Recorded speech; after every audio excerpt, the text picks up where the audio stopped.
Today, I'll be ranking all the integers from 1 to 100 to find out which one of them is the best.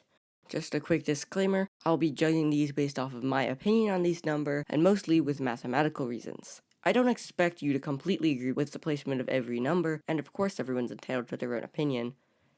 But with that said, you know how numbers work, and you know how tier lists work, so let's get started with 1. We're off to a pretty good start. 1 is a very solid number, but it doesn't really have much flavor, I guess. It's the most basic number, and it's kind of trivial.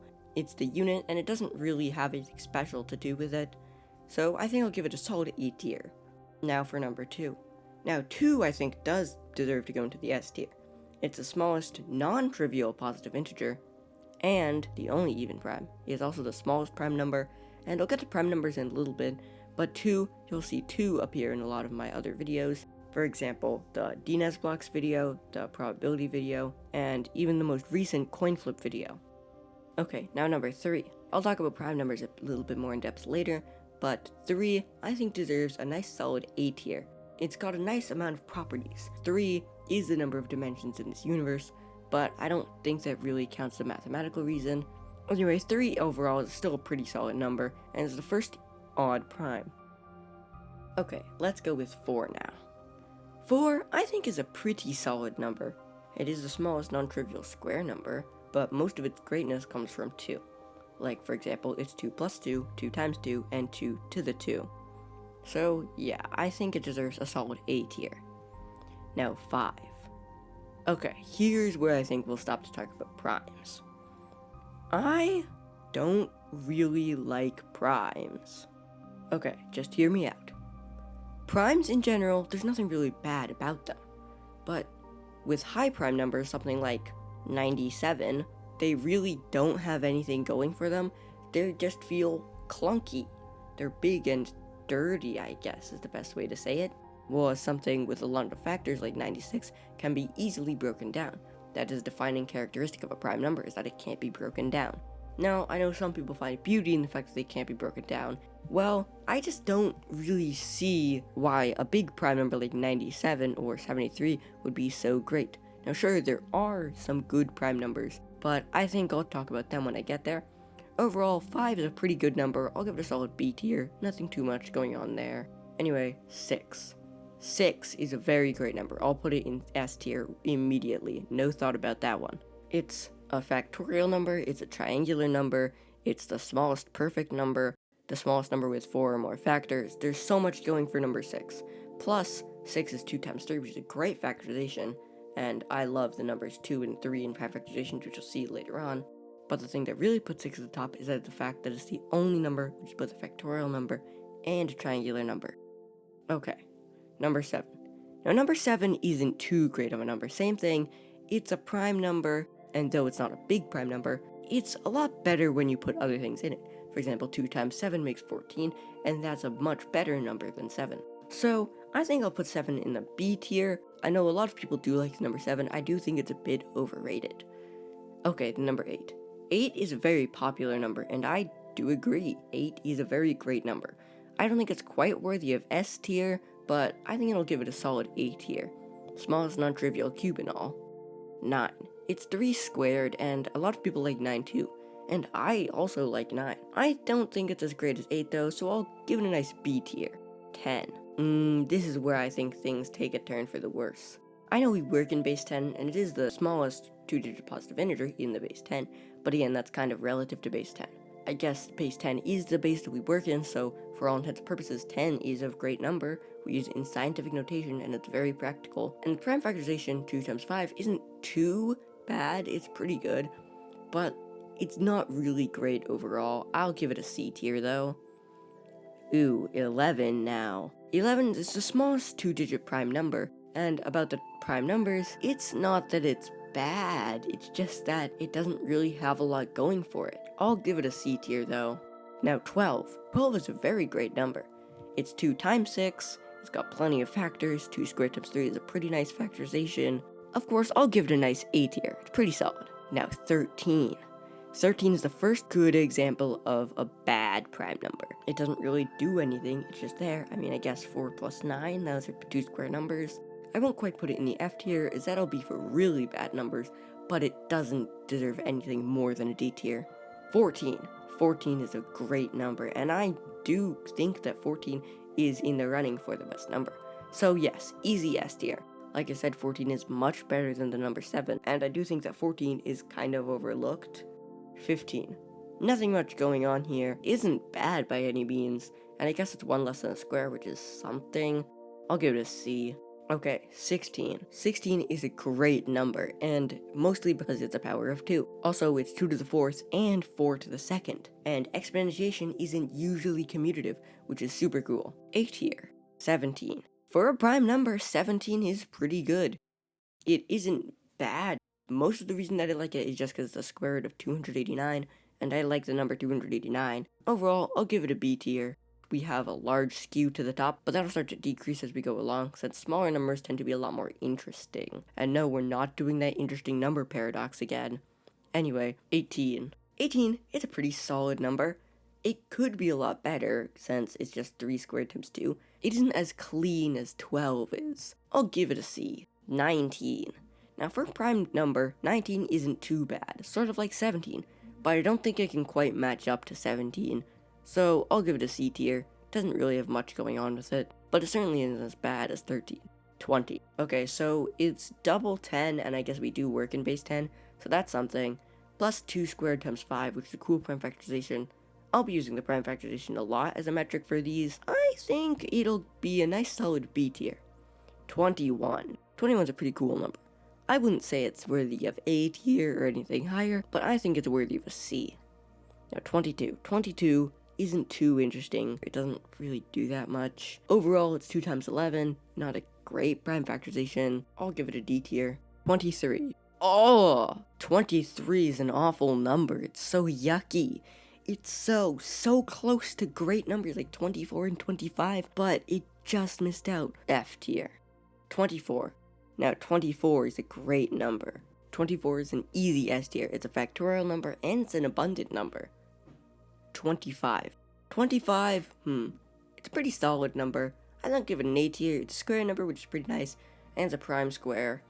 Now 26. I'm not too big of a fan of 2 times 13, but just because I'm nice, I'll give it a C tier. 27.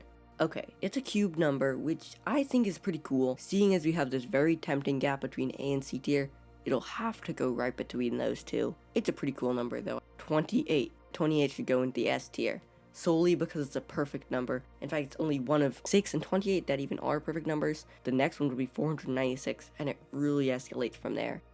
29. 29 isn't good. It's not too bad, that is for a prime number, but I don't think it's better than a D tier. 30. 30 is a great number. It's the product of first 3 primes, that's 2 times 3 times 5. Let's go with A tier for this one. 31. Now 31's a Mersenne prime. For a prime, it's pretty good. We'll put it in B tier. 32. A power of 2 again. We've gotten a lot of powers of 2 by now. I don't think that this is one of the better ones. Out of 1, 2, 4, 8, and 16, most of them are in the A tier, but I think at this point powers of 2 don't seem that interesting since we've seen a lot of them at this point. B tier. 33. 3 times 11, that's a pretty bad prime factorization. It isn't as bad as some of the actual prime numbers, so I think we'll put it in C tier. And then 34, same thing. It isn't great. It doesn't deserve any more than that C tier. 35. It's okay, I guess. 5 times 7, and it's 1 less than a square, which I guess is cool. Yet another C tier. But this string of C's will be broken up by this 36. 36 is 6 squared, and as we know, 6 is already a great number, and squares are really cool, so I think we should put this one in A tier. 37. Okay, so the fact that it's a large prime number will obviously talk a couple points from it already, but I'm pretty optimistic for 37. I liked 37 for a while, plus there's that Veritasium video about it. After I watched that, I was kind of enthusiastic about 37. But as I kind of thought about it, 37 kept seeming more and more mundane. So yeah, we just can't have it be any higher than a B tier. 38. Okay, 38, enough with the double primes. We're putting it in D tier. 39. 3 times 13, okay. These time factorizations are still really bad. C tier. 40. Okay, I do like the number 40. It's a pretty decent number. 2 cubed times 5. nice respectable B tier. Okay, 41. 41's a big prime, that's pretty bad. If you square 41, you get 1681, which are both square numbers. That's also kind of niche. I don't think more than C tier. 42. 42 is a very popular number, and that's for a reason. It's 2 times 3 times 7. That's a pretty good prime factorization, if I do say so myself. 42 is double a triangular number, which is a pretty nice property. A tier. 43. 43 is a very good number, except that it's prime, so it's not at all F tier. Now 44, 2 squared times 11, it's close, but not quite. We'll put it in D tier. 45, that's 3 squared times 5, I guess it's pretty good. A tier. Plus 45 degrees is a special angle measure, I guess I should have mentioned that. 46, 2 times 23, it's not a great prime factorization. 46 I don't think deserves any more than a D tier. 47, we should put it in the F tier immediately. 47 doesn't really do anything else. Wait, I'm thinking, I feel like there's a special property of 47. I don't think I know anything special about it. 48. 48's a pretty good number, pretty respectable prime factorization, that's 2 to the 4th times 3. So, B tier. See, why is 22 in the D tier? No. 22 shouldn't be in the D tier. I'm actually going to bump that up to a C tier. Yeah, because 22 over 7 is one of the best small approximations of pi. That'll bump it up to a C tier at least. It's barely short of B tier though. 49. So that's 7 squared. That's pretty good. It's not that great all things considered though. Doesn't really do too much besides being a square number. We'll put it in the B tier. Now 50. 50 is a very cool number. It's double a square number, that's 2 times 5 squared. It's the smallest number that can be represented as the sum of 2 square numbers in 2 different ways. For that reason, we'll put 50 in the B tier. And now we're halfway done. The rest of the numbers won't be as interesting, so I think it's time for a speed round. 51, C tier. 52, bad prime factorization, D tier. 53, ugly prime, F tier. 54, respectable prime factorization, that's 3 cubed times 2, B tier. 55, nothing too special, D tier. 56, okay, B tier. 57, pretty bad prime factorization, C tier. 58, that's D tier. 59, D tier. 60, that's a pretty good number, A tier, and I think there's something really special about 60 I should note.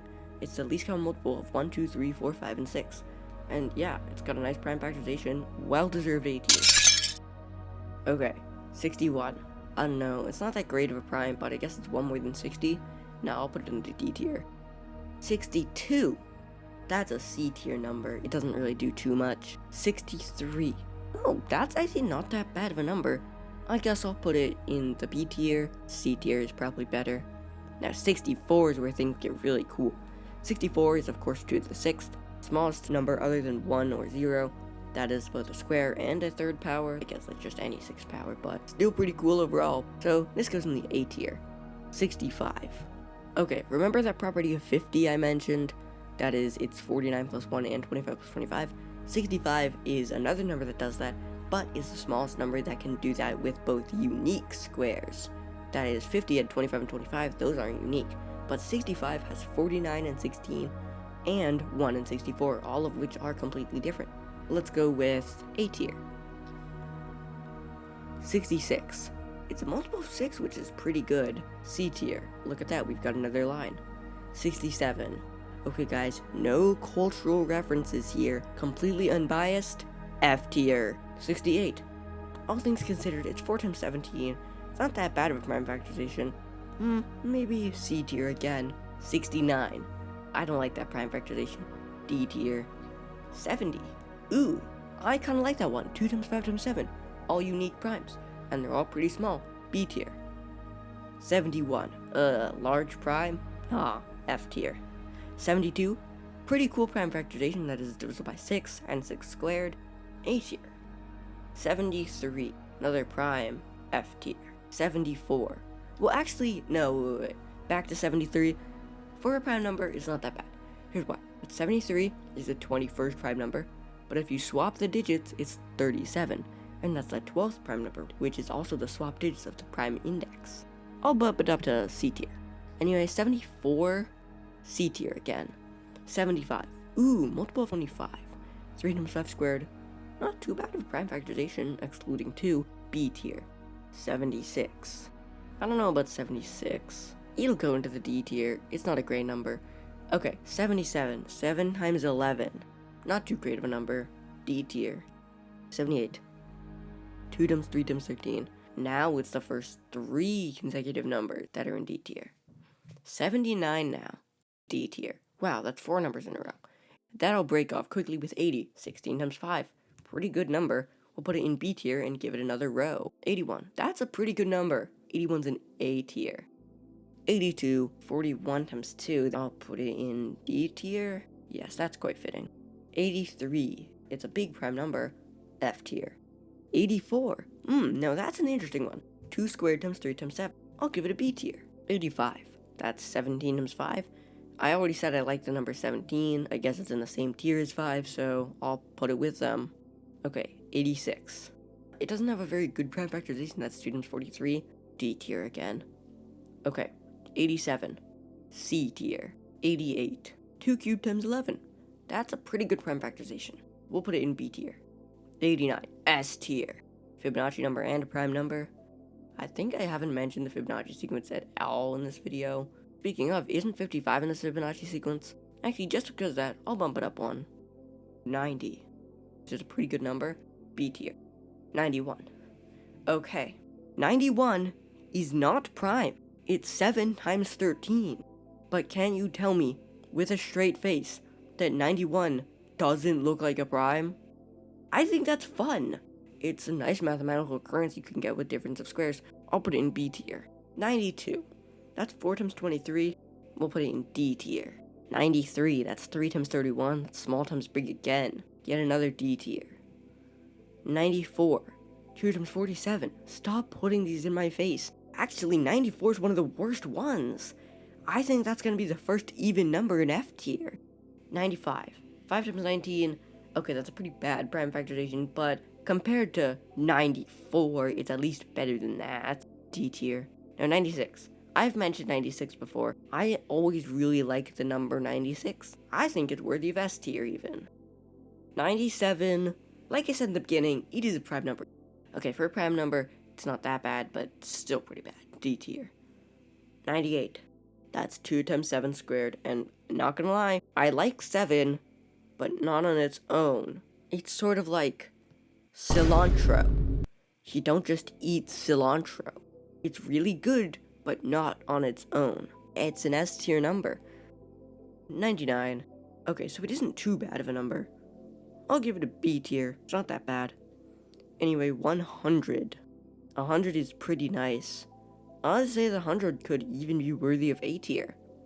It's pretty good, actually. 100 should go in A tier. It's the first 3-digit number that's 10 squared. And so yeah, that's our ranking. But this is an unordered ranking, so it doesn't answer the question of what is the best number. Then I'll make that right now.